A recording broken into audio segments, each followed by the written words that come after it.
We're here for episode 13 of our podcast, Off and Racing, joined at Segenhoe Stud by Peter O'Brien. Peter, thanks for having us. Thanks for coming, lads. Thank you, mate. Yeah. Looking forward to it. Yeah, it's great to see the farm and see where all these horses we keep buying off you are coming off. The fast ones. Yeah. He only sells us the fast ones.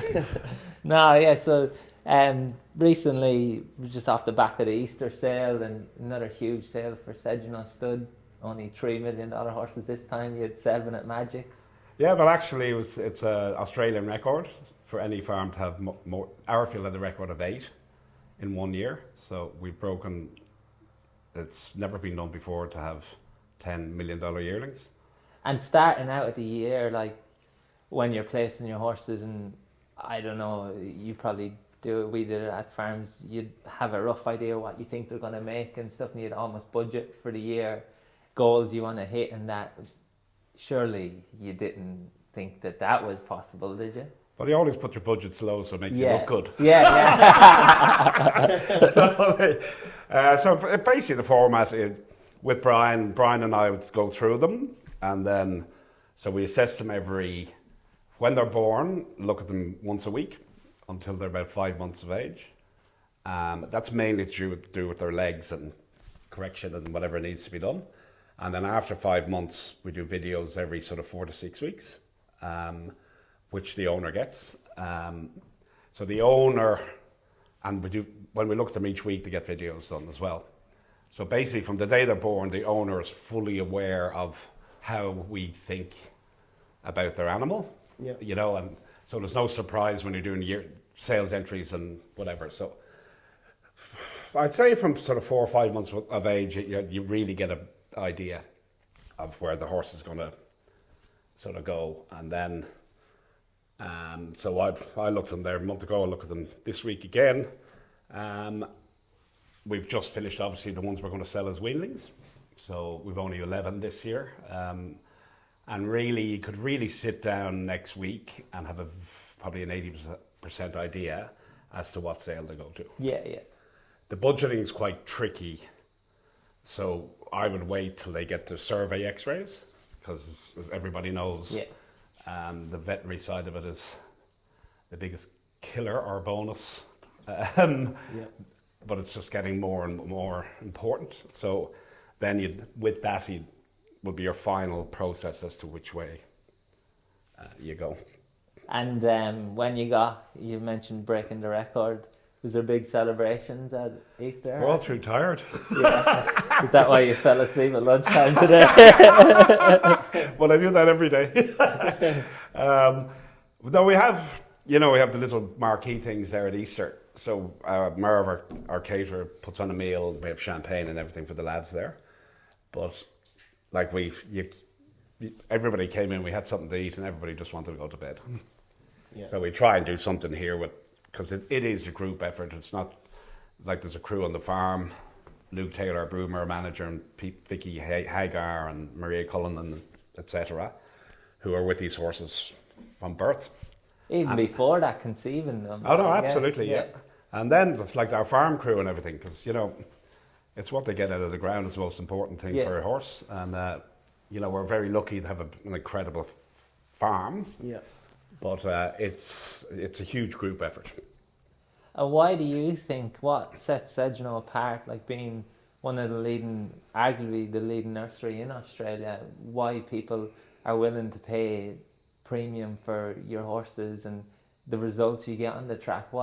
What's the difference, like, without giving away the secrets or that? Oh, there's no secrets. I've been very fortunate to work at Coolmore for years on a beautiful farm, and then coming to this farm. What would set this farm would be the topography. We have hills, we have flats. The river flats have 30 foot of topsoil. We have the farm is bisected by the Hunter River. We've got an extraordinary water allocation because half it used to be a winery. Our when I say new, it's yearling farm, it's 8 years old, but that was all vineyard, so it's more or less fresh horse country. Yeah. That to me has been the biggest bonus. We're also like, it's Royston Murphy set this farm up before me. A lot of credit goes to him. So like every farm is double fence, every paddock is double fence, every paddock has trees, shelters, and they also, the yearlings have shelter sheds with trees. So it's beautifully protected. It's in its own little sort of microclimate. And the biggest issue we have here is trying to keep weight off horses. They just do too well. They do, and so we would. It's one thing I've noticed, the horses we've purchased off you, they are extremely good doers. Yes. Like really, instead of a horse having 5 weeks off, they only have to have 3. Yeah. They just put on weight so quick. And they've, you know, and the noticeable thing for me is the feet and bone. Like, it's extraordinary. And even weanlings we would buy from other farms around Australia, you can see how they just bounce when they get here. It's not a negative to other farms, it's just how good I think this farm is. But the main driver for our success is racecourse performance, bar none. You know, and like everybody at the Magic Millions was saying, congratulations, etc. You know, $7 million horses. That's all well and good, but the reason people want to buy off you and give that money is because of the success of the horses off the property. Yeah. Yeah. And then, like, so we're the leading farm in Australia on the black tie premiership, and that is only for horses to go through a sales ring. So some of the farms who are below us sell about 8 times more yearlings than us, and and it's not on percentage, it's on individuals. Yeah. You know, we've had 15 individual stakes winners this current racing season. 12 of them were in the spring, which has never been done before. So I think all of that combined, obviously then we're very lucky to have very good owners and mares. It's like a who's who walking through the hall, isn't it? It's just some of the horses around. Would you say, in regards to pasture improvements and like you said, what they eat, is that a huge part of? Massive. Yep. Like if you think, like the horse. So our young horses get fed about 1.5 kilos once a day, and that's really just mineral pellets. Yeah. The mares, like at this time of the year now, they're weaned. With this weather, we're not feeding them at all. Yeah. And then if we have to, 3 times a week. But once the pregnant mares will get on their pre-foaling program with minerals and nutrients. But it really is, it's a unique that way that we don't have to feed as much. And I think that itself has a massive benefit, whether it's we always say that our farm breeds natural athletes, and I'm a firm believer in that as to how they're reared. Yeah, I agree. Yeah, and we've purchased a few over the last 2 years, haven't we? We've got 4. Yeah, 4 so yeah. And, that's the first thing I noticed with all of them is they do extremely well, quite easily as well, like to the point where when they come home, they're on fumes because they just put on so much, like Queen's Rhapsody, like we, David, she trialled up really good. He's got a fair opinion of it. We probably, if it was with any other trainer, he probably pushes on, but early 2-year-old. Yes. For a So You Think, we've taken our time, but she came home and he said, "You'll be calling me in 3 weeks." And at 3 weeks, he said, she's ready to come back, like just bouncing off the wall. She's just, even Boston or even the Bellevue girl, like they're just good doers. Well, I want to go on record here with the Bellevue girl. She will be the best horse you ever bought. So far, our listeners and who don't know, Peter, in partnership with Segenhoe and Brian Clark, the manager, they bred the So You Think Bellevue girl, and I've actually stayed in her for a share. So it's Brian, who's the manager of Segenhoe, his first horse. And as I was saying to the lads off air, I'd buy in or stay in 2 horses a year, and she was one. And I think she, 100%, no doubt, the best filly we had this year. That's a big call. I hope you're right. A big rat from a farm that's just sold $10 million yearling. If you get a price for the 1,000 guineas, no, we have a big blank wall ready for her. Which one are we taking? Oh, big blank one. No, but I think surprisingly, George, you still said there's a couple of shares available. Yeah, still a few shares available, but probably not after this. Well, all I can say, can I speak to the camera? All I can say, if anybody's watching this, so you think Bellevue girl, I honestly thought going up to the sales she'd make 700,000 or 800,000, and she's as good a filly as I've ever had anything to do with, and you've got to rush in and buy a share or you're just nuts. That wasn't a setup, by the way. This was not rehearsed. Well, all right, we'll leave it there. No. In your time, Peter, like you've worked with some great horses through here, you know, from an early yearling stage and everything, like Mizzy, King's Legacy, and that. And as we were saying, walking through the hall, it's like a museum of the best horses in Australia. What is there a trait for you that stands out in a horse that you go, that's going to be special? Not one individual. Like temperament's the wrong word. It's a mindset of them. It's hard to say. Like for example, like Amelia's Jewel. She didn't go through a sale, and she was a pretty nondescript type. Beautiful head, beautiful color, short coupled. Didn't have a big walk, but she was just always. She was the boss of the paddock. There was, you know, you just had that... Like an aura almost around them. Yeah. There's like Merchant Navy. He just, I've never seen... He would finish his feed while the others were having their second mouthful. And it was like a shark, you know. I've never seen, like, he'd literally just... And he had this big and quiet but determined... like nearly all of them, like this, I think there's like 12 or 13 Group 1 winners since we came here. And that will be the common, they'll be all different shapes and sizes, but just their mindset, and they always said something to set them apart. When you say different shapes and sizes, in secret, everyone says, you know, she's quite small, not much to look at. What did you think of her as she was coming through? Funnily enough, like we sold our full sister this year and I preferred her. Really? Yeah. Yep. And again, like the beauty of the horse industry is if everybody could identify the good ones, then the sheikhs of the world and, you know, the multimillionaires would rule everything. Yeah. They literally come. So In Secret was, for me, she was beautiful, but elegant. Yeah. She wasn't a robust yearling. And for me, I thought at the time, is she going to have enough substance for to be an Australian racehorse, so to speak? Yeah. If she was in Europe, she probably would have made double what she made. You thought that with Espiona, didn't you? Oh yeah, like she was very fine boned. She, like at one point, she had 3 bandages on her in the box because she'd always knock herself, always do something, always be a bit of a pain. And then she'd like lie down and rip the bandages off her. Like, just, I don't know how to explain her, but I just thought, this thing's not... You didn't think much of it, did you? You wouldn't, though, you wouldn't. My best one is Winks. Yeah. I didn't think much of her. You wouldn't, though. And I'll admit that, like with these, I'm not going to sit here and go, oh no, I thought that was a great horse. This was, same, like, as I said, I was speaking obviously all the hype of Winks this week, you know. So I bought her mother for John, and I was at Coolmore when she foaled and all the way through, but as a yearling, I didn't rate her. Yeah. Winks? Yeah.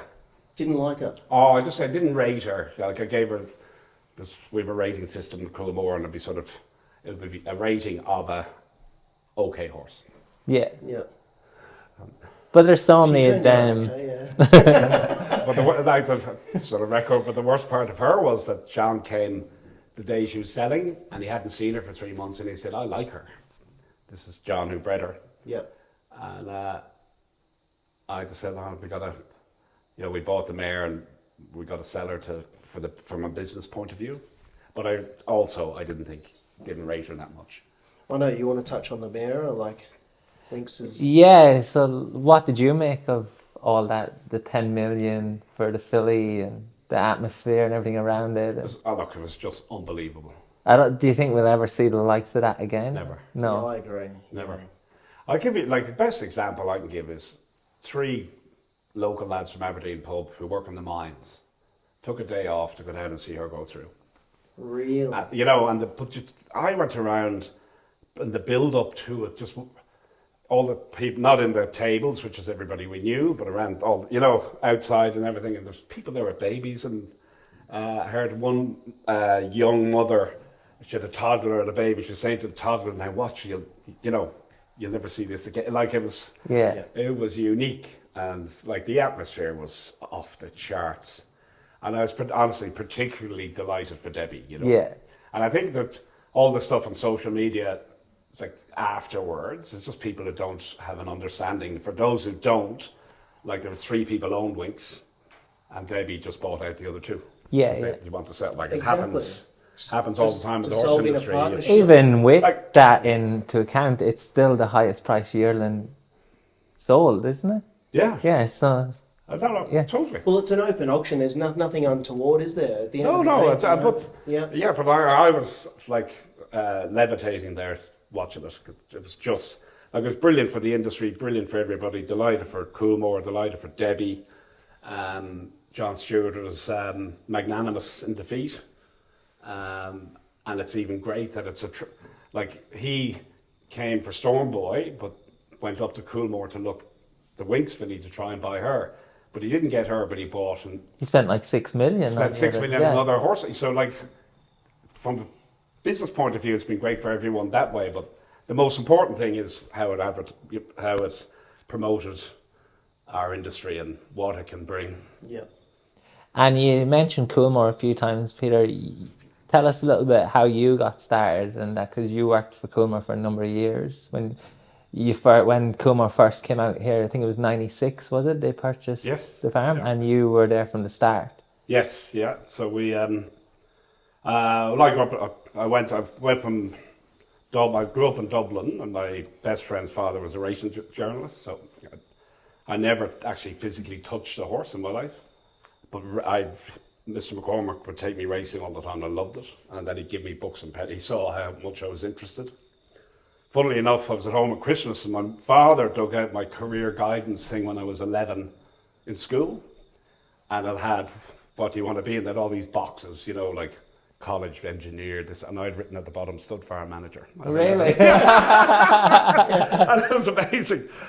But I went from there, I went to Kentucky, and I was very fortunate. I went to TaylorMade when they were just starting off, and I had this great manager who saw how keen I was, and he spent 2 hours every day with me, you know, teaching me. And like 6 weeks later, I let a horse in for $1 million in Keeneland, but all because of him.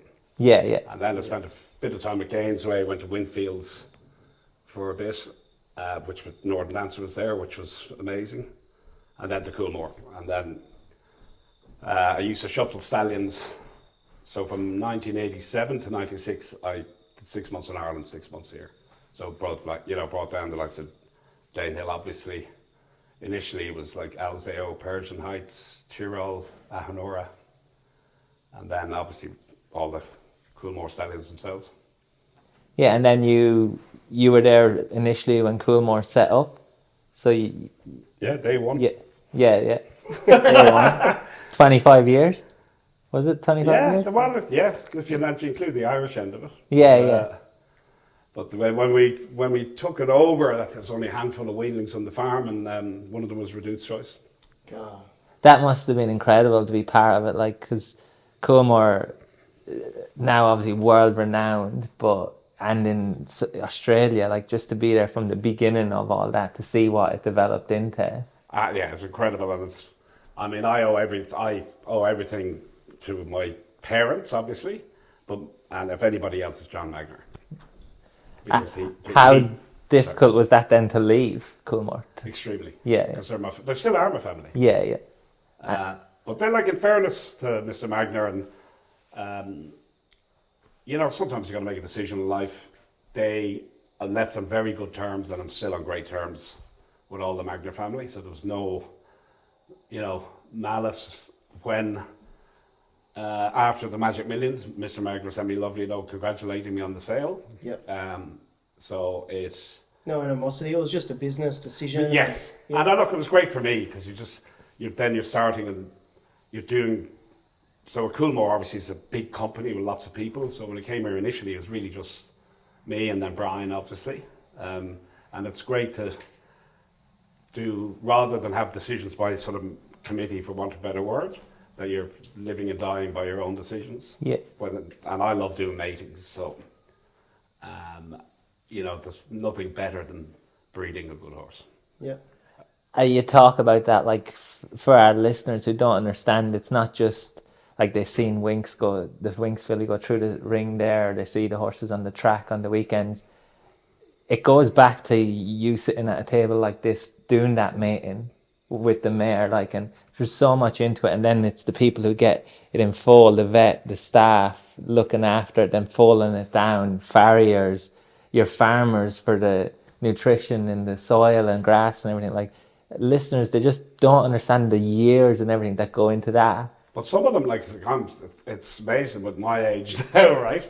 But some of them now, you're on great-great-grandchildren. So for fourth, someone told me 10 years ago, when you looked after a fourth dam on a page, which is a great-great-grandparent, you're old.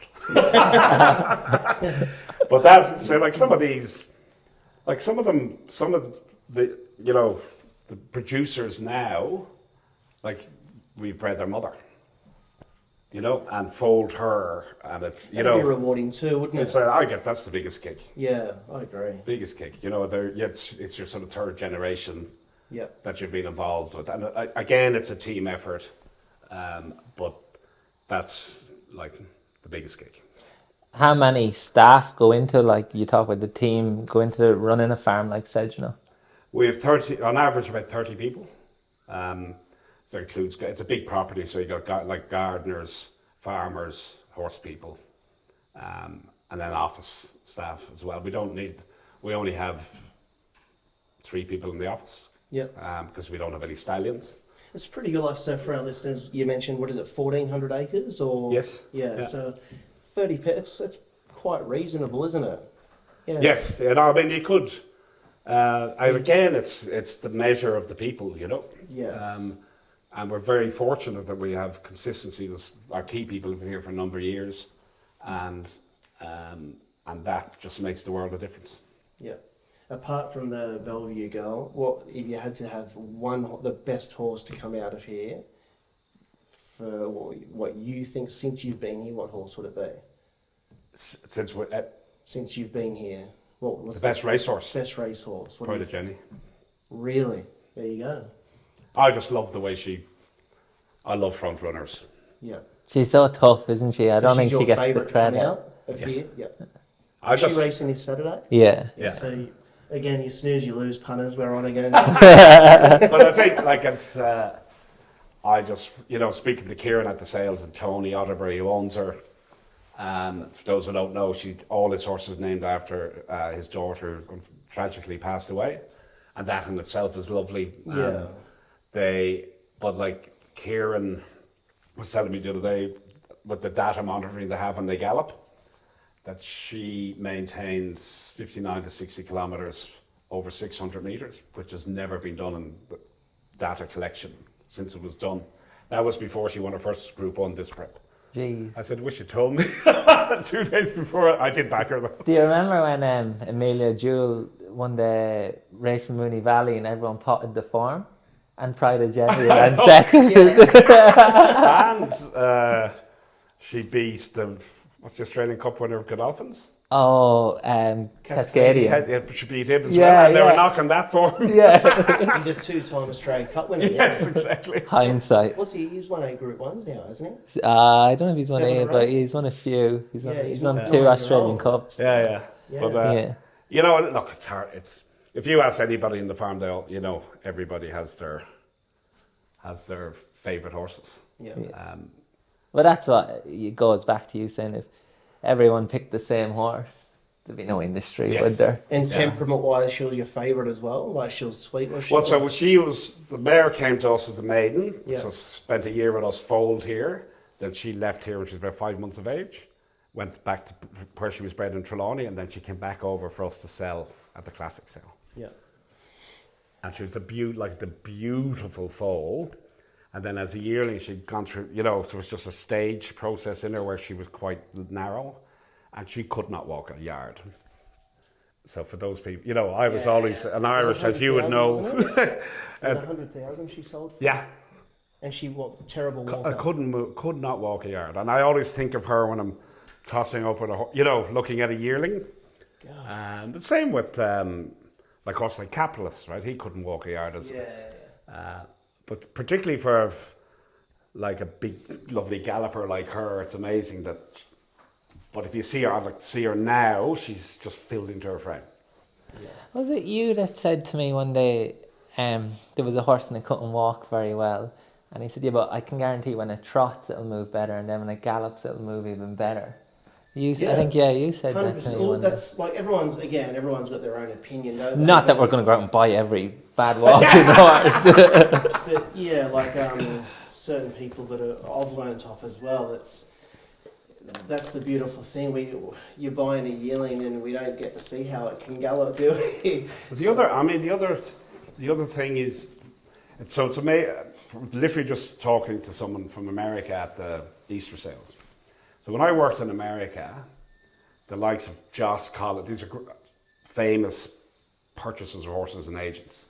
Billy MacDonald, Joss Collins, Demi O'Byrne, Vincent O'Brien himself.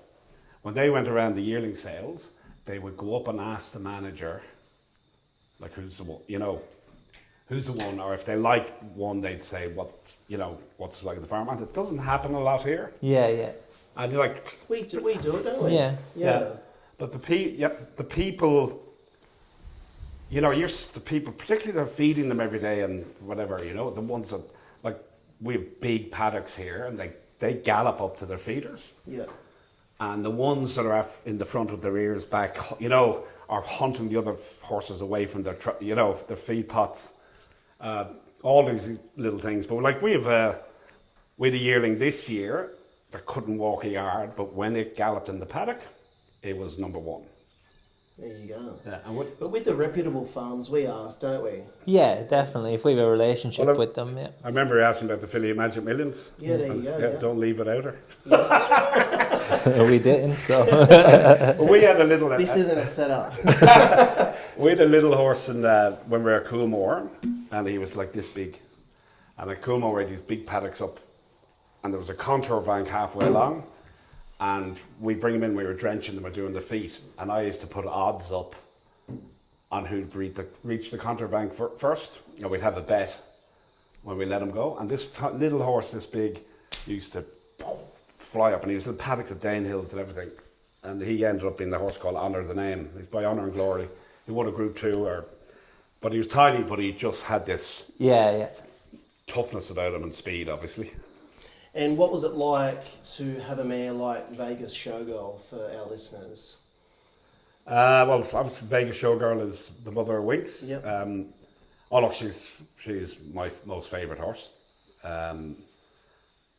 We bought her at the sales, not by design. You know, we went with a specific list of pedigree fillies and mares to buy, and she caught my eye at the end of a runway. So like, she was beautiful. And then the buyer, John Camilleri's been he's a great friend, but he's my number one client from the very start. Yeah. Not my first client from the very start.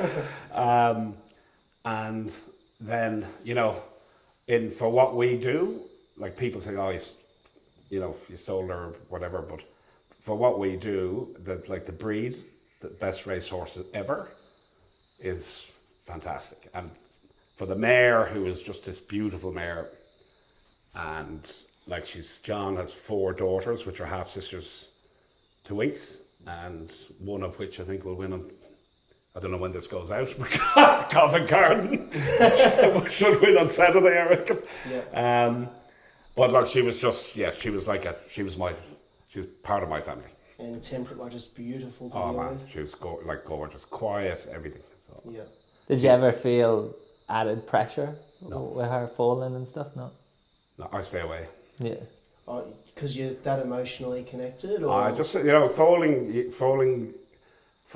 you got to have, for me, the right temperament. yeah, I don't. yeah, Like I worry, yeah. and a lot of times the foalings just got to relax. So That's fair. That's good. yeah, so I just stay away. If there's a bad foaling, they call me, but I come and just watch and. Come down and freak out. Scream at everyone. I'm very fortunate. I've got Brian here, who's as level-headed as Yeah. So he's the wall for it. And again, we have a brilliant foaling team with far more experience than I am. So, let them at it. And we're very fortunate to have them. But I'm just happy to go when they're out. So as a farm, when do you start sitting down and organising certain yearlings for next year's sales? When does that start for you? It started, in earnest, it will start really in the next month. Yep. And then, as I said, they'll get their survey x-rays in July. And then once we get the results of them, we'll probably have 70% of decisions made before x-rays. And then the rest, some horses, you don't really have to make your final decision until the end of September for Magic Millions. So some of them will leave to see how, but by, I'd say August, the first week of August, the sales companies come and look at them. I'd say by the end of August, we'd probably have 95% done. Yeah. And how do you get $11 million yearlings next year? That's got to be the goal. 15. 15, yeah. You heard it here first. Look, the things, horses come in waves, I think, So there's so many elements to it, and yeah. So we won't get near 10 next year. I know that already. Just because it's also some of the good mares didn't get pregnant that year and whatever. So the stars have to line, which they did this year. But they won't. I'm a realist, and they won't align like that every year. Yeah. But as I said to all the lads here, just remember, because it probably will never happen again. Yeah, make the most of it. Enjoy the champagne. Yeah. Big bonuses all around. Sorry, what was that? It's like we can edit that out. Oh, that's Kevin Maloney's watching.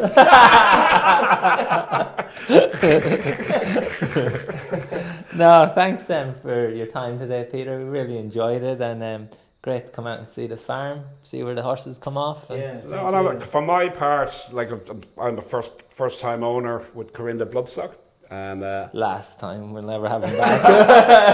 no, but as I said, I've shares and horses around the place. The professionalism from the pair of you is next to none. The reporting, explanations, everything. I'm a tedious, attention to detail type of person, and you two are obviously the same, and it just comes across in everything you do. Thank you. I wouldn't think twice about having a horse with you again. Thank you, mate. I appreciate that. Thank you. And on that open day, what dates? The 21st of July, July, Sunday, 10 a.m. We've timed it that most of the yearlings we purchased this year should be at the farm, or some might sort of be in the system, but most of them will be at the farm at that point, won't they? Yeah, and some of the racehorses that people are involved in. So come out, bring your family, friends. We've raffle there on the day, some food, drinks. Our trainers hopefully will be in attendance, and it promises to be a great day. Thanks, mate. Cheers, boys. Cheers.